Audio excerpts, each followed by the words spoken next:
Welcome to episode number 39 of the Think Like a Marketer show, where we interview and talk about marketing, entrepreneurs, and innovative tips, tricks, and products, and what's going on out there. So I've got an exciting show for you today. It's the 5 effective practices that will drive you to take action immediately. You know, a lot of us get busy. That's nothing new. But before I get to that, I want to say thank you to our sponsors at youneedashow.com. That's youneedashow.com. Hey, a lot of people taking action, getting on camera is difficult for them, or even starting a podcast or starting a show is something that you've had in the back of your mind. Maybe you've thought about it. Maybe you want to do it and you just haven't taken action. You want to get it perfect. First off, it's never done perfect the first time. So if you head on over to You Need a Show, you can download the show starter kit. It's 100% free. Again, You Need a Show. If you've been considering have a show, it's the perfect opportunity for you to start something and create amazing content and get your name out there, because hey, everybody else is afraid of it too. And you know there's always an opportunity in something when everyone else doesn't do it. That's why public speakers get paid so much. It's not that you and I don't know how to talk. It's just very few people are willing to get up in front of people and get the feeling of rejection. So again, head on over to youneedashow.com. If you've been considering having a show, you have a show, and you know maybe not making money, or you don't know how to get sponsors or how to actually make money. You can again, You Need a Show. So gosh, I was excited about all week. Like, what do I want to talk about? And being in the marketing business, first off, if this is your first time watching the show, thank you. If it's not, thank you. If you're previously watching, and if you have any questions when I'm coming on, Lacey, thank you for that. If you have any questions during the show, I know if you're listening to this either on the podcast or on a replay, that might be hard. But if you're listening to it on the podcast, feel free to go over to Facebook and Think Like a Marketer show. You can see my smiling face and put a comment over there. Me or my staff will immediately get to it and get you an answer that you may have for that. Also, if you're watching this live, if you don't mind, put a 1 there in the comment section. And if you're watching this on the replay, if you don't mind, put a number 2 there. That'll help us when we're determining on how we can improve the show, how many people are watching it live and how many people were watching it on the replay. So everyone is guilty of procrastination. Let me just say that. Me, everybody, no matter how disciplined you are, procrastination it's because it's so easy. It's so easy to procrastinate on things, right? And there are many reasons why that is psychological, and that may be another story that I do on what causes people to procrastinate. But I'd rather talk about like things that we could do, or we can do that are simple, that would cause us to actually take action and just do it. Maybe you've had a project in your mind, an idea that you wanted to do, and for whatever reason, you just can't decide on when to start. Or you're a perfectionist. Hey, I know I have, if you're a perfectionist out there, or you're watching this, maybe I'm talking about you. If you feel that way, go ahead and admit it. The first step is admitting you have a problem. Not that it's a problem. Look, I read a great article. I think it was a Yale professor was talking about perfectionism, and all perfectionism really ends up being is insecurity. It has nothing to do with, I only want to do it when it's perfect. It's the insecurity of, if it rolls out, of being chastised or being, attacked, or all those things that are being rejected. So they figure, if I make it perfect, no one will be able to do that. The unfortunate part, no matter what you do on this planet, in this world, there will always be someone who just feels the need to say something negative. So just need to get that out. So I want to jump in to the very first thing that you can do when it comes to taking action, and that is understand your fears. Right? We all have fears. Fears of rejection, fear of failure, even fear of success. Now that's a tough one. Like, there are people actually that are fearful of success. I mean, that doesn't sound like that should even be real, but it is. There are people out there who are absolutely afraid of success because what they have ingrained in themselves is the thought that if you become successful, that somehow you're a bad person, and they convince themselves that I don't want to be a bad person. So in turn, they fear the idea of becoming successful. Now, let me preface and add a disclaimer. I am not a psychologist, psychiatrist. This is just over studies that I've read, books that I've read. This seems to be a common theme. And then I've seen it in my own. So I can speak from only that part of the world. Hey, Jason. Hey, thanks for coming on. Jason says, software developers are a perfect example of this. No doubt, Jason, I can high five on that. Give me a high five in the comment section. Absolutely. You know, we've had software developers on and develop some things for us. And oh my gosh, it's like, come on, we just need to roll it out, and we can use what's the Japanese called the Kaizen effect, which is where you constantly improve it, but we need to have something to improve on. So thanks for that, Jason. So understanding your feels, you have to understand, and you have to write this down. You have to write down what it is that scares you about doing whatever it is you're doing. You know, our most common thoughts are about fear, the fear of failure, fear of success, fear of people not accepting you, or for whatever flavor of fear that you could add. If you see you have fear in front of you, you need to figure out what it is about that fear that is causing you to not want to take action. So for example, if you have a fear of failure, you have to first write it down and accept that your fear is that you'll tell everyone. So then you don't tell everyone, and you tell everyone that I'm going to do X.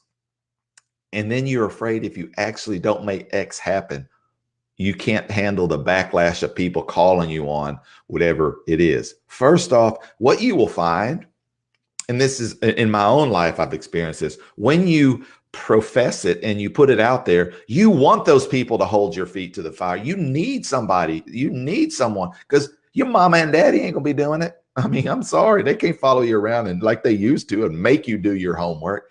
You have to find it in yourself. And it's always helpful to have three things to help this with your understanding your fear. Number one, you need to get a mentor, someone to talk to find out that that person, whoever you look up to or whoever's doing what you want to do, you'll find out that they expressed that they had those same feelings, but they had to get over them. So you need to find a mentor. You need to profess it to whoever you want, a group of friends or whatever. So, and tell them, hold me accountable. If I said that I'm going to do X and I don't do it, whatever that goal is that you have, it doesn't necessarily have to be money. It could be you want to quit smoking. If you tell them, hey, if you see me smoking a cigarette, call me on it. And I need that. I mean, we need that. There's nothing wrong with that. So the first thing is you need to understand what your fears are, whatever they are. I just gave you an example. If you're this fear of failure, it could be the fear of success as well.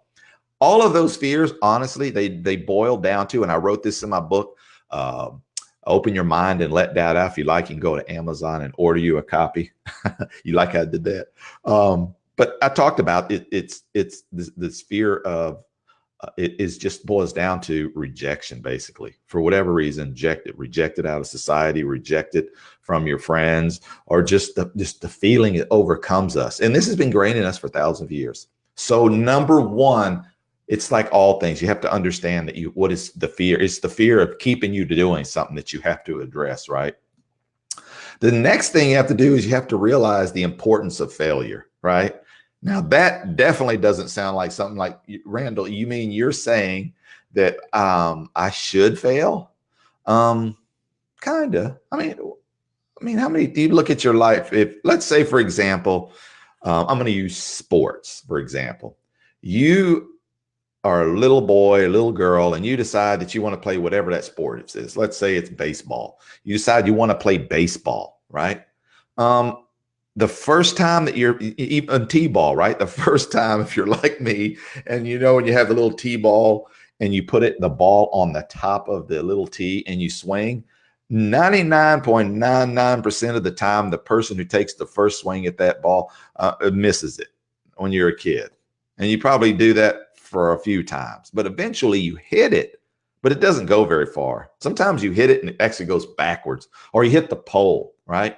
But over time, you do it over and over and over again, and eventually your body starts adjusting, your eyes start honing in on it. You understand how important grip and stance and all of these things start affecting it as you get older and your brain develops into understand that. It is no different than when you become an adult. These same failures in whatever it is. Whenever you do something for the first time, it's okay. I mean, if you decided to do a Facebook Live or to create a show, you're going to mess up. I mean, it's totally okay. It goes back to the first one, like understanding your fears. And I mean, I wish that I could endow everyone and just say, boom, you are no longer fearful of anything, right? But fear is a good thing because it keeps us alive in some cases. So realizing the importance of failure is one of the tenets of taking action, right? It's like being okay, but like don't and how you do that is don't really predict what you want an outcome to be. You know, when you in sales, what makes a really good salesperson is number one, understand you ask questions first. Like, does this person, I think it's Grant Cardone. He did this video, and he's not the only one, but it's like, sell me this pen. And I think you've seen it when Jordan Belfort on Wolf of Wall Street, there's a scene in there where he says, sell me this pen. And the guy starts going into all the features, but he didn't ask him if he needed a pen, right? So in sales, it's first, it's number one, you got to understand you're asking questions, right? So what you need to do is ask yourself the questions of why are you so afraid of, if you are fearful, what it is. Ask your question and realize that failure is part of it, and it's okay for you to fail. Hey, I want to thank Jamie. Hey, thank you for that comment. Hey, you always like when somebody calls you handsome on live. I mean, how could you not like that, right? And I totally agree with that statement you made. And for those of you who are watching on the podcast, unfortunately, you can't see this smiling face that my mother and father created in 1969, or actually in 68, probably when they happened.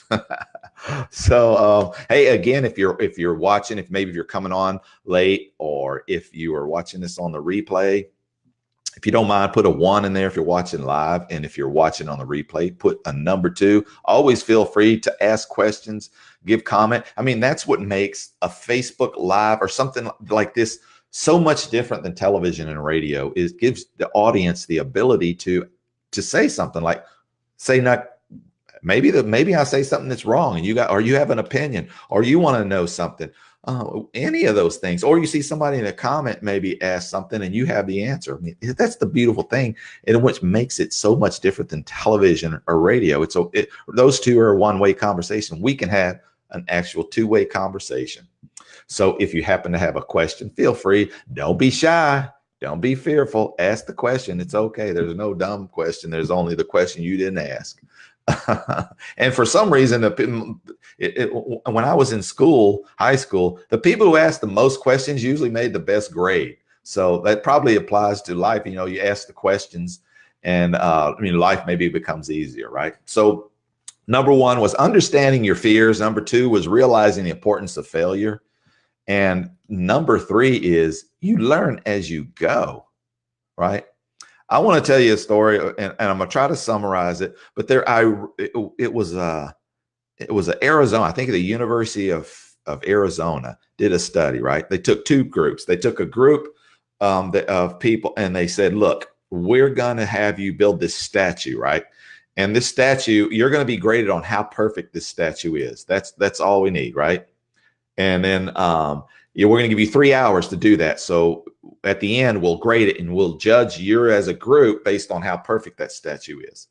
Then they went to another separate group. Now, they didn't tell them about the other group, and they told them, "Hey, look, we're going to judge you in 3 hours about how many statues you can make. We're not really concerned on how perfect it is, but we want you to see how many you can make of this particular statue, the same statue they had the other people make that were perfectionists and perfect."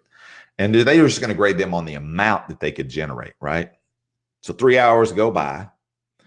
They go to the group, and how many statues would anybody want to take a guess that you think that the group that had been told we were going to judge you on the amount, how perfect you made the statue. Any guesses from the audience? Again, if you're on the podcast, unfortunately, unless you want to go over to Facebook at Think Like a Marketer Show, and you can certainly make a comment. Wouldn't be live, but you would already know the answer. And the answer is they had 0.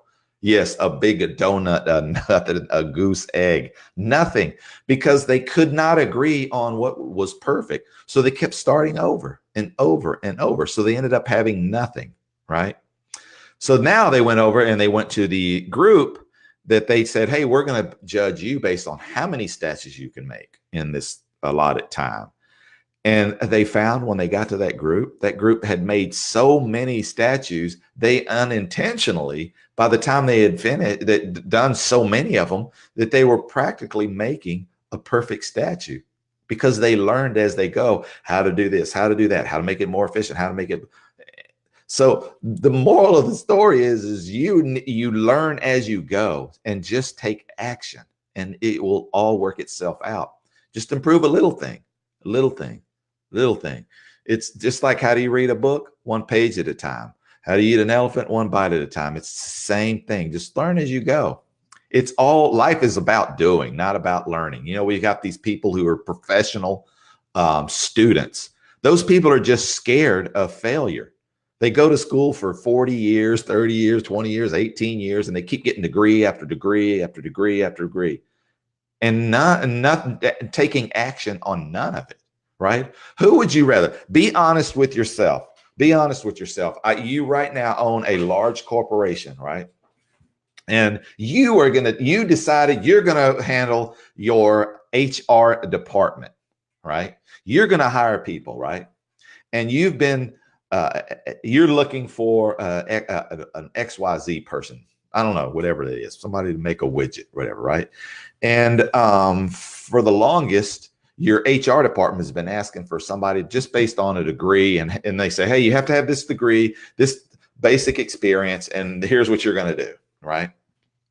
And many people had applied for that job but didn't have the degree, that were 100% qualified, had even had a result after result where they helped grow businesses or departments, or were the top salespeople, right? What would you do? Would you look at, would you put a lot of, I'm curious to know, because I know this, because we are running businesses. None of that stuff ever mattered to me. Like, obviously, if I was hiring an accountant, you have to have a license. If I was hiring an engineer to do engineering or architectural work, or a doctor, you have to have a license. Barring those things that require you to have a license, I didn't care. I didn't care. And I don't think you should either, because that doesn't mean shit. It means nothing. Oh, you know what it means? It means that those people were able to go to class, spend the money. I mean, let me say this. It does mean this. It does mean at least they were disciplined enough to do something from start to finish. And if you have a degree, don't berate me because you went to college and all that. I'm saying that I'm doing the hiring. What I do care about is results, right? So if I was hiring a salesperson, for example, all I would say is, bring me your last year's W-2 statement. Tell me where you worked and what you sold, what the commission was, and I could determine if you were the right person for the job. That's it. Why would you care if somebody had a degree in that scenario? I wouldn't. I just care about results. If somebody, dropped out of 3rd grade, but I said, bring me your W-2, and they made $800,000 selling widgets, and the average person only made a commission of $200,000, I'm hiring that person. I don't care what they got. And I think you would too, right? So learning as you go. Don't be careful about just learning too much. You, at some point, you need to take action of all that stuff that's learned, because this is what happens. This is what happens. If you don't learn as you go, what you keep learning, eventually it changes. It goes away. I mean, there were people like Meerkat, for example. It was like a video chatting thing, and people were learning that and getting on there, and then it disappeared. And then Blab was another one, and it disappeared. And you know, Facebook does this one thing, but then it stops doing it, or starts doing something new, or YouTube. I mean, things change so quickly that you'll just be constantly learning, especially in this type of business. So take action. At some point, you got to take what you learned and actually put in the real world. You know, they say twice, things are created twice, once in the mind and once in the real world. The unfortunate part for most of us is that 80% of the time, people get satisfaction out of creating it in their minds, and they never make it real. So they just kind of wasted their time thinking about it. It's almost as bad as people who don't read, or no better than people who are illiterate, because neither one of them read. Right? Okay, I'll get off the box and I'll get on to number 4. Number 4 is you have to avoid instant gratification. That was a tough one for me too, because, you know, when I'm an action taker, I'm like, okay, I feel like I got 60% of it down. I need to move. That's my personality. I'm okay with it, you know, because I know my personality. Whatever I break or cause, I will fix it. I'll figure out how to fix it, whatever it is, make it better. And Colin Powell says that was exactly what he did as well. Oh, thank you, Lacey. Oh, LOL, 3rd grade, she says. I don't know what the 3rd grade is, but yeah. Oh, okay, yeah, 3rd grade. But instant gratification. Look, I don't need to tell any of you this. Anything worth having that you honestly value so much, that you've worked hard for, there's been something that we've all worked hard for in our life, that we achieved, at least one thing. And we look back and we go, wow, it was the actual journey to getting whatever that one thing it was or is that really made it worth it. It wasn't actually the day I received it, right? So instant gratification is, if you get something like instantly, it's probably not that valuable. And it's probably that everyone else can get it too, which again, doesn't make it that valuable. And yeah, it's not that valuable. So be mindful of our innate or our own needs of wanting to have instant gratification. You know, social media and the world we live in now makes that really, really difficult, because you can get an Uber within 5 minutes. You can get Uber to bring you food from the Taco Bell, KFC, McDonald's, if you're in Texas, Whataburger, or Denny's, from anywhere almost. So we have this instant gratification. We can order Amazon, and sometimes you can get those products within an hour, depending on what products they are. So it has been ingrained in us, around us. So it is something that we have to fight. But again, anything that's worth having, avoid the instant gratification. So when you decide to take action, commit to it and do it consistently, but do it with the love of the process. If you fall in love with the process and not the end result, you will find that it's much more rewarding, like just in soaking it up. You know, it's like when I was in high school and we had a football game. The football game that I remember the most playing in was it was like total rain, thunderstorm. I think they had asked us as a team, did our coaches, if we wanted to, just cancel the game. It was like that bad of a rainstorm.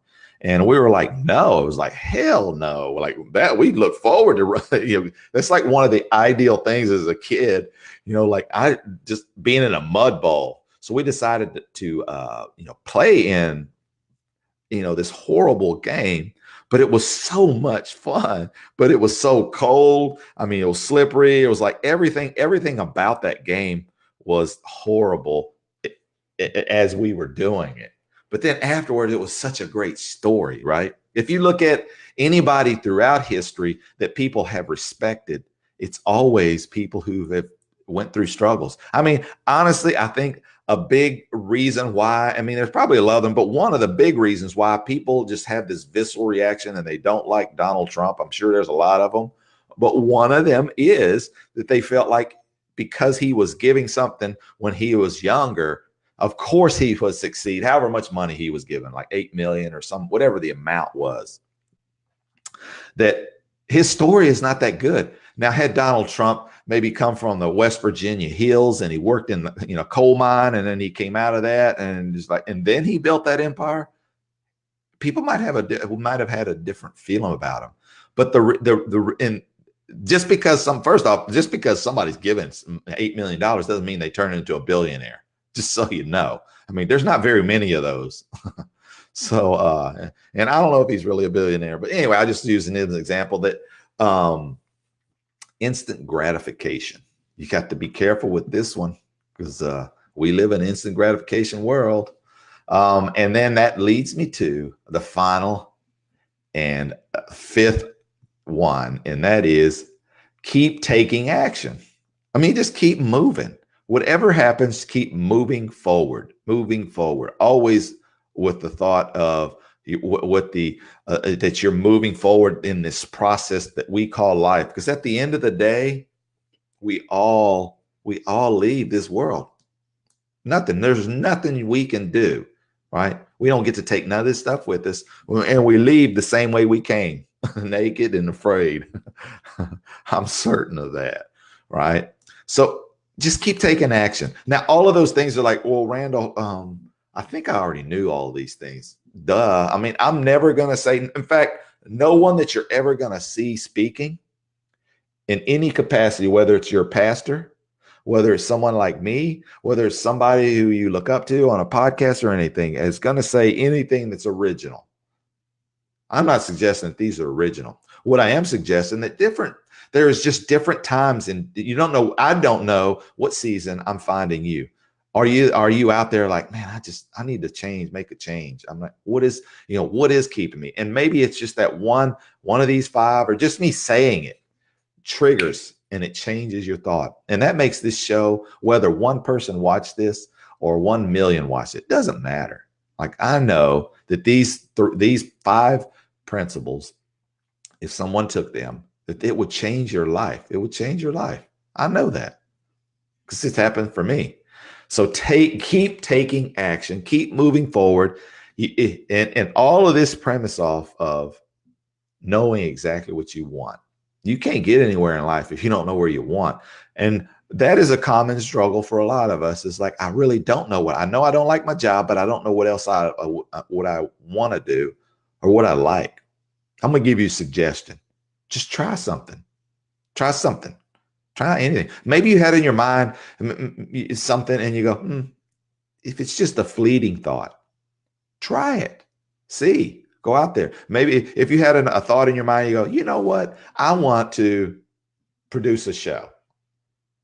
What do you got to do? You go over to youneedashow.com, you download that free thing, you decide, I think I'm going to do that. Maybe you get the whole course and you learn how to do it and you do it. Maybe when you start doing it, you decide, this isn't for me. Well, at least you know you can check that off your list. That ain't one of the things, right?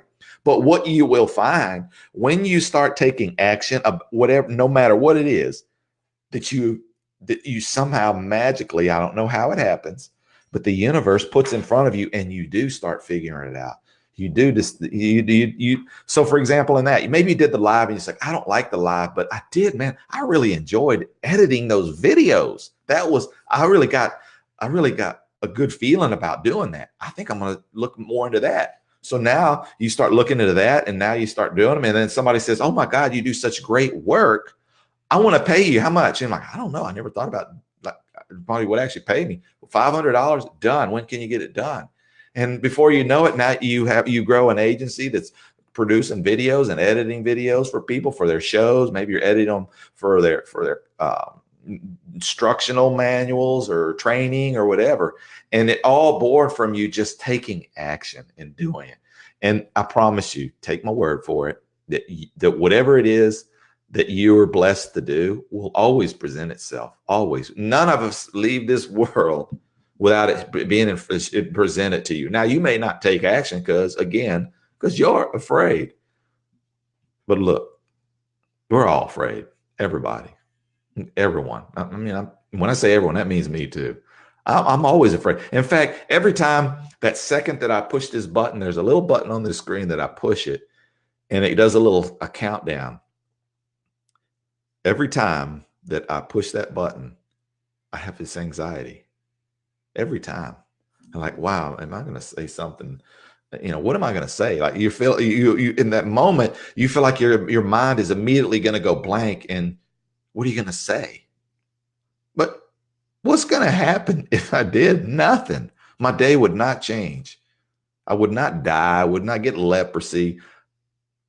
That's it. So I want to thank everybody for coming on the show again. Um, I do this show every Wednesday at 7 a.m. If you haven't already, go over to the Facebook page, Think Like a Marketer. Click on that follow and like button. And we have other guests. We have better topics. Maybe this wasn't a topic that you needed to hear. We have previous shows that you can thumb through from various topics, from YouTubers to Instagrammers who are in the world's record book for getting the most amount of followers in a 30-day period. We had Jose Pena. We've had Roberto Blake. He's a top YouTube trainer for YouTube. We've had Rodolfo Vargas. He's a co-owner with Patrick Bet-David over at PHP. And just many. So you have plenty of other videos that you can go look at. Maybe there's a topic that sticks out to you, or maybe you just want to, maybe there's something that you want to hear. Feel free to shoot me a message and let me know. I would love to hear what you think about a show. Maybe someone you can have it on. So I always like to end the show with this, thanking you for giving me the most valuable thing that you have, and that is your time. You can buy other people's time, but you can't get your own time back. And tune in next week where we'll be talking to a local designer here in the Houston area, talking about logo designs, different types of design work, and how you can benefit from clarity of your message, right? Because a confused mind will always say no. See you next week, and thanks for coming today.